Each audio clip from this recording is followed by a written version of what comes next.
एक शिकारी सुबह से जंगल में घूम रहा था। वो कभी झाड़ियों के पीछे देखता, कभी दरख्तों के दरमियान, लेकिन उसे कोई शिकार नहीं मिला। थकावट और मायूसी ने उसे घेर लिया। चुनाचे वो थोड़ी देर आराम करने के लिए एक घने दरख्त के नीचे बैठ गया। अचानक उसकी नजर सामने वाले दरख्त पर जा पड़ी, जहां एक फाख्ता आकर बैठ गई थी।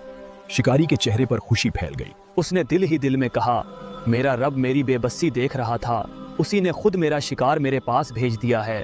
उसने फौरान अपनी गलील निकाली, उसमें एक छोटा सा पत्थर रखा और निशाना बांध लिया। पत्थर फाख्ता को जा लगा। वो शदीद जख्मी होकर फड़फड़ाती हुई जमीन पर आ गिरी और शिकारी धीरे धीरे उसकी तरफ बढ़ने लगा।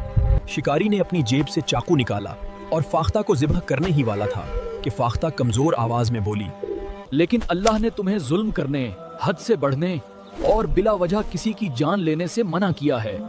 ए इंसान, मैं जानती हूँ कि अल्लाह ताला ने ये दुनिया तुम्हारे लिए पैदा की है, मगर उसने तुम्हें अगर इंसान नाफरमानी करे तो वो अल्लाह की पकड़ से नहीं बच सकता। ये सुनकर शिकारी रुक गया। वो हैरत से फाख्ता को देखने लगा।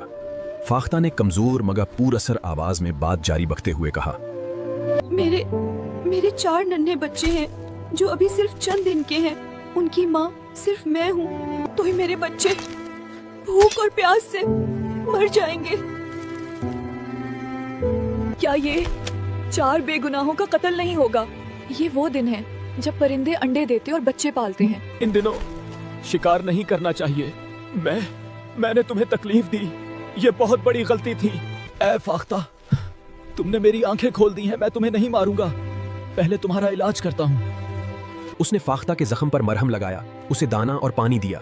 कुछ देर बाद फाख्ता ने सुकून का सांस लिया और अपने पर हिलाने लगी। अब मुझे अपने बच्चों के पास ले चलो, जब तक तुम ठीक नहीं हो जाती और तुम्हारे बच्चे बड़े नहीं हो जाते। मैं तुम सबकी देखभाल करूंगा, क्योंकि तुम्हें जख्मी करना मेरी गलती थी और अब तुम्हारी हिफाजत मेरा फर्ज है। फाख्ता आहिस्ता आहिस्ता उड़ती, फिर बैठ जाती। शिकारी उसके पीछे चलता रहा। आखिरकार वो एक दरख्त के नीचे आकर रुक गई और ऊपर देखने लगी। शिकारी समझ गया कि यही उसका घोंसला है। वो दरख्त पर चढ़ा तो वहाँ 4 नन्हे नन्हे बच्चे मौजूद थे। उसने एहतियात से घोंसला उठाया और नीचे आ गया। फाख्ता खुशी से अपने बच्चों को दाना खिलाने लगी। शिकारी उन सबको अपने घर ले आया। वो रोजाना उनकी देखभाल करता, उन्हें दाना देता, पानी पिलाता रहा। वक्त गुजरता गया, फाख्ता सेहतमंद हो गई और उसके बच्चे भी बड़े होकर उड़ने लगे। एक दिन शिकारी ने कहा, ए फाख्ता, तुमने मुझे जुल्म करने से बचा लिया।